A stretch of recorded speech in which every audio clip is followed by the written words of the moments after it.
Welcome to HOA consequences. The board picked the wrong week to play games. Karen pointed at a single board I had just cut and yelled that the cut angle was not approved. "I am calling the board right now," she said, her voice cutting through the calm evening air like a siren.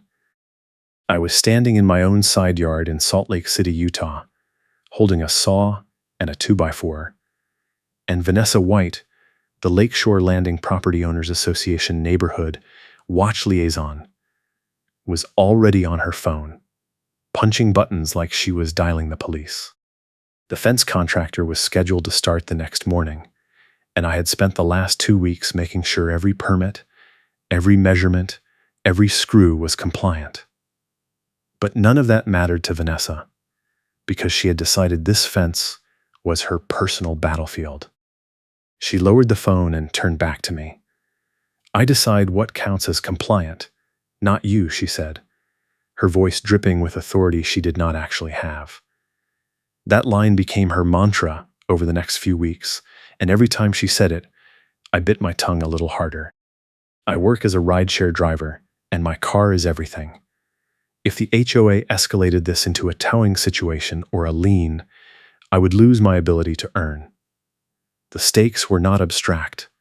They were my rent, my gas money, my survival. Vanessa stepped closer, her reflective safety vest catching the porch light. She was holding a laminated policy sheet with no readable text, waving it between us like a shield. "You did not submit a pre-installation staking plan," she said. "That is a violation. I am issuing a stop work order effective immediately." I stared at her. I had submitted everything. I had receipts, timestamps, confirmations. But she did not care about any of that, because the Lakeshore Landing Property Owners Association ran on a different kind of logic. It was the kind of place where the mailbox cluster was the unofficial courtroom, and Vanessa was the self-appointed judge. The next morning, my contractor showed up at 6. His name was Luis, and he had a tight schedule. He was supposed to dig post holes, pour concrete, and set the first 4 panels before noon. But when he pulled up to my driveway, there was an orange cone blocking the path, and a handwritten note taped to my mailbox that said, "Stop work order, contact HOA before proceeding." No readable text beyond the general shape of letters. Luis looked at me. "Is this real?" he asked. I told him I did not know, but I was about to find out. I called the HOA management company and got a voicemail. I called Vanessa directly and she picked up on the first ring. "Go ahead and call whoever you want. I have a committee for that," she said. And then she hung up. Luis stood there with his post-hole digger in hand, waiting for a decision. I told him to start. We had a contract, we had permits from the city, and I was not going to let Vanessa bully me into paying a cancellation fee. He nodded and started marking the line. Within 20 minutes, Vanessa was back, this time with a clipboard and a camera. She was taking photos of everything: the stakes, the string line, the contractor, me. She walked the perimeter like she was inspecting a crime scene. "This is not the approved setback," she said, pointing at a stake. "You are encroaching on the common easement." I asked her to show me the survey that proved that. She ignored me and kept taking pictures. Luis dug the first hole. Vanessa walked over and stood right next to it, her phone out, recording. "You are creating a hazard," she said. "I am filing an incident report." Luis looked at me again. I told him to keep going. She was not going to stop us with empty threats. But then she pulled out a stack of blank tow authorization slips from her glove box. No readable text, just the official shape of forms, and she held them up like a deck of cards. I can have your vehicles towed for obstructing HOA access, she said. That was the first time I saw those slips, and they became her signature prop. She carried them everywhere, waving them around like a magic wand that could make anyone disappear. By noon, we had 4 posts in the ground. Vanessa had taken over 100 photos. She left without saying another word, but I knew it was not over. That night, I got a message in the neighborhood group chat. Someone had posted a blurry photo of my yard with the caption, "Unauthorized construction. Contractor trespassing. Residents should be aware." The post was anonymous, but the writing style was pure Vanessa. Within an hour, I had neighbors asking me if I was violating the rules, if I was putting the neighborhood at risk, if I had even bothered to get approval. It was a small group, maybe 20 people, but it felt like the whole world was turning against me. I called my cousin, who is a local attorney. She does not do HOA cases full-time, but she knows the system. She told me to document everything, to get a full survey done immediately, and to request all the records related to my fence approval process. She also told me to stop engaging with Vanessa directly. "Every word you say to her is ammo," she said. "Let the paper do the talking." So I started building a timeline. I printed every email, every receipt, every permit confirmation, every photo timestamp. I organized it into a clean packet with dates and a table of contents. No readable text in the images, but everything was labeled and indexed. The surveyor I hired showed up 3 days later. His name was Mike, and he was calm and methodical. He walked the property line with a laser measure and a notebook, checking the original plot map against the physical stakes. Vanessa showed up halfway through, right on cue. She tried to interrupt him while he was taking measurements. "Excuse me, you need to coordinate with the HOA before conducting any surveys," she said. Mike did not even look up. "I am contracted by the property owner, ma'am," he said. "This is a licensed survey." She huffed and stood there with her arms crossed, watching. Mike finished his work and handed me a preliminary report. According to his measurements, my fence was well within the property line. In fact, the stakes that Vanessa had been complaining about were inside my lot by almost 2 feet. He showed me the map. Vanessa leaned over to look, and I watched her face go pale. "That cannot be right," she said. Mike shrugged. "The county records match, ma'am," he said. "If you have a different survey, I would be happy to compare." She did not have one. She turned and walked back to her car without another word. I felt a flicker of relief, but I knew better than to celebrate. Vanessa did not give up. She pivoted. 2 days later, I got a certified letter. It was a notice of violation from the Lakeshore Landing Property Owners Association, dated the same day the surveyor came out. The letter accused me of restricting HOA access by installing a temporary lock on my side gate during construction. The lock was a basic padlock I had put on for one afternoon to keep the contractor's tools secure. The letter demanded I remove the lock immediately and pay a fine of $500 for each day it remained. It also threatened to send the matter to collections if I did not comply within 10 business days. I called my cousin again. She told me the lock accusation was absurd. HOA access does not mean 24/7 unrestricted entry to your private side yard, she said. But they are banking on you not knowing that.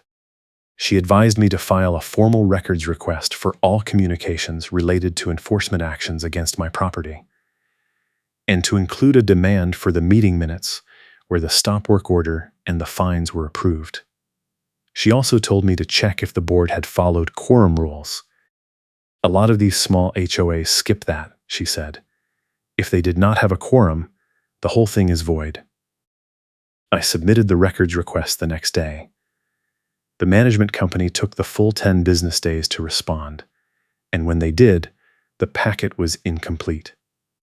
They sent me 3 pages of generic bylaws and a spreadsheet with line items for my alleged fines.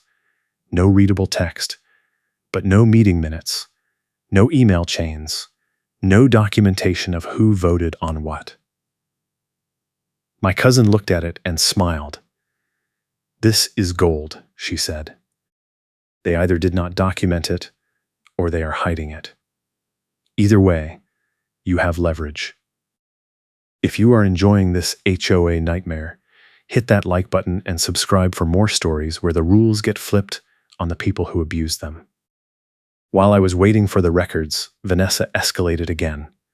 She filed a complaint with the management company, claiming I was creating a safety hazard by leaving construction materials in the yard.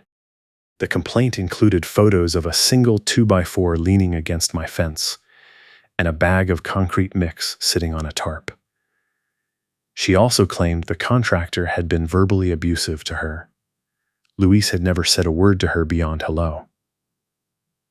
I showed him the complaint, and he laughed. "She is building a case to get me banned from the neighborhood," he said. "I have seen this before. Some HOAs have vendor blacklists." The side complication hit the same week. The surveyor was delayed on his final report because his office had a backlog. Vanessa found out somehow, maybe through the management company, maybe through neighborhood gossip, and she immediately pushed for an emergency hearing before the survey could be finalized. She wanted the board to rule on the fence violation and the access restriction before I had proof that the property line was on my side. My cousin told me to stall. "Request a continuance," she said. "Cite the pending survey. Make them wait." I filed for a continuance and got it. The hearing was pushed back 2 weeks. Vanessa was furious.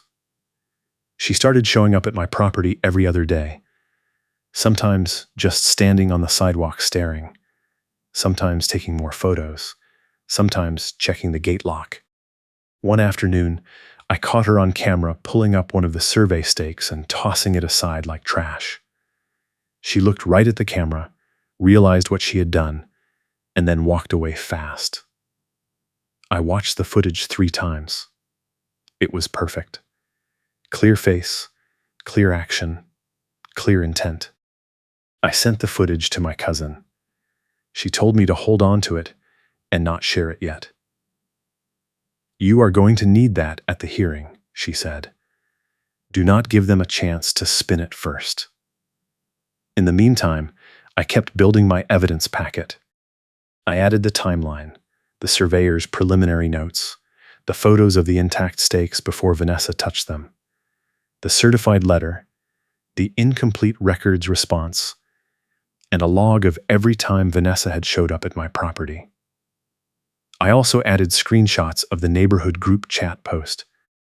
My cousin helped me write a cover letter requesting a formal investigation into harassment and selective enforcement. The final survey report came back a week before the hearing. Mike confirmed everything. My fence was compliant, the setback was correct, and the property line was exactly where I thought it was. He also noted in his report that one of the survey stakes had been disturbed after his initial visit, and he had to reset it.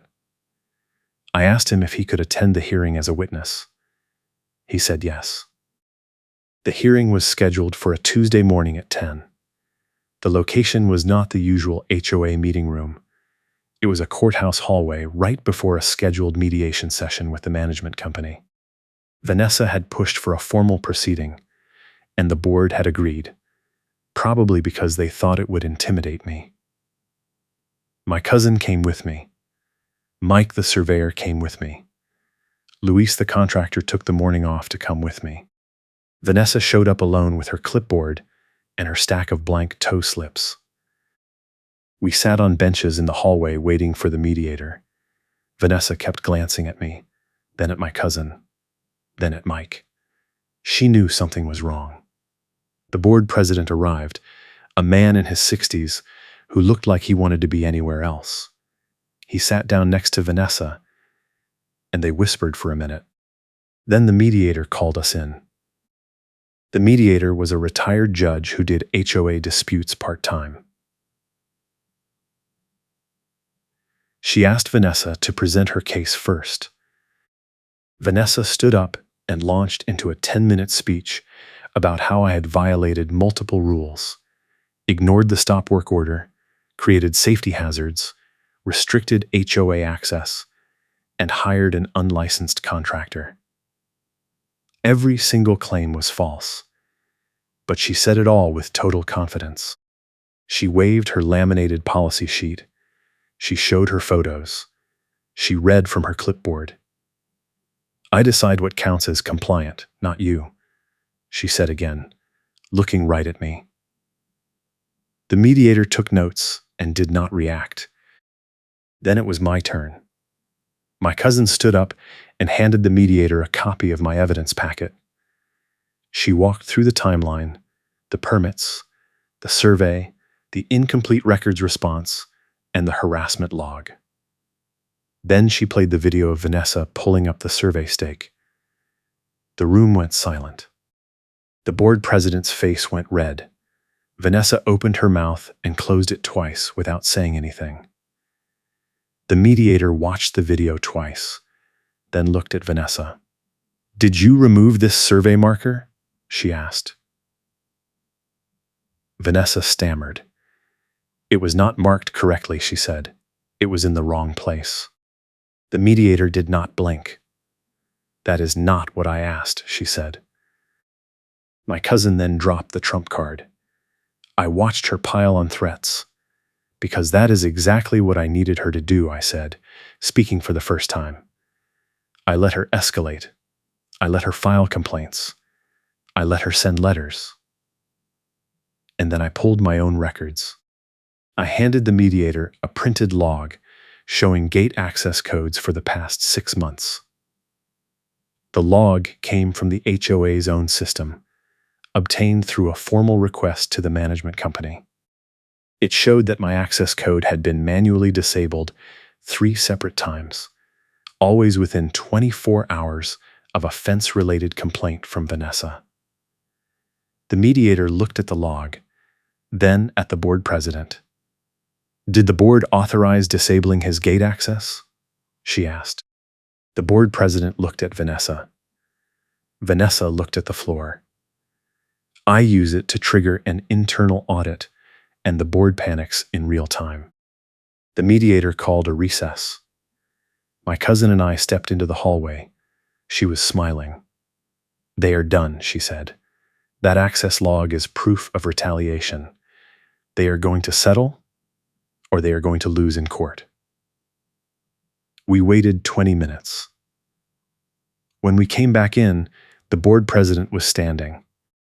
He said the board was suspending all enforcement actions related to my fence, rescinding the fines, and launching an internal review of compliance procedures. He also said Vanessa would no longer have access to the HOA's management portal or gate system. Karen gets stripped of access to the portal admin tools. Vanessa stood up, her face bright red. "You cannot do this," she said. The board president did not look at her. "We just did," he said. The mediator scheduled a follow-up session for 2 weeks later to finalize the settlement. My cousin filed a formal complaint with the management company on my behalf. A complaint to the management company that triggers discipline, outlining the harassment, the access sabotage, and the fraudulent enforcement. The management company responded within 3 days. They fired themselves. They sent a letter to the board saying they were terminating the contract effective immediately due to compliance failures and legal exposure. The board hired an interim manager who froze all enforcement actions until a full audit could be completed. The audit took 6 weeks. When the results came in, they were devastating for Vanessa. The auditor found that the board had not followed quorum rules for any of the enforcement votes over the past year. The votes were invalid. The minutes record the reversal and the reason. Vanessa had been running enforcement like her own personal kingdom, and the board had been rubber stamping everything without proper procedure. The twist my cousin had suspected was true. The entire enforcement wave was void. The neighborhood group chat exploded. People who had been fined, towed, or threatened started comparing notes. Vanessa's name came up over and over. Within a month, there was a special election. Vanessa was removed from her role as neighborhood watch liaison. The board president resigned. A new board was elected, and their first act was to hire a professional management company with actual oversight and appeal procedures. I finished my fence.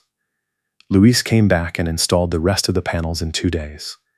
The fence looked great. Vanessa drove by once while we were working, slowed down, and kept going. She did not stop. She did not take photos. She did not say a word. Luis looked at me and grinned. "That is how you know you won," he said. The funny part came a few weeks later. Vanessa filed her own complaint with the new management company, claiming that my fence was still not compliant and that the board had acted improperly by reversing the fines. She attached all her old photos as evidence. The new manager reviewed the complaint and cross-checked it against the survey and the audit findings. Then the manager sent her a letter.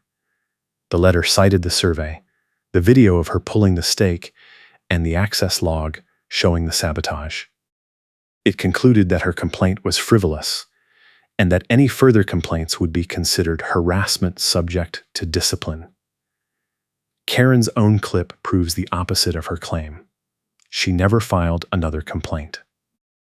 I kept the stack of blank tow slips I had photographed from her car window that day in the courthouse parking lot. I did not need them for anything, but they felt like a trophy. My cousin framed a copy of the gate access log and gave it to me as a joke. I hung it in my garage next to my fence permit. The new board implemented a rule requiring all enforcement actions to be reviewed by an independent third party before any fines or liens could be issued. They also required all board members to complete training on fair housing and dispute resolution. Vanessa attended one session and then stopped coming to meetings altogether. I heard through the neighborhood grapevine that she moved out 6 months later. I still drive for a living. My car is still everything. But now I know how to fight back when someone tries to take it away. I know how to document, how to request records, how to find the gaps in their procedure. I know how to wait for the right moment to deploy the trump card. And I know that sometimes the best revenge is just letting someone dig their own hole deep enough that they cannot climb out. The fence is still standing. The survey stakes are still in the ground, untouched. The gate lock is still there, and my access code works every time. The neighborhood is quieter now. People wave when I drive by. Nobody posts blurry photos in the group chat anymore. The mailbox cluster is just a mailbox cluster again, not a courtroom. I hope your next meeting is uneventful.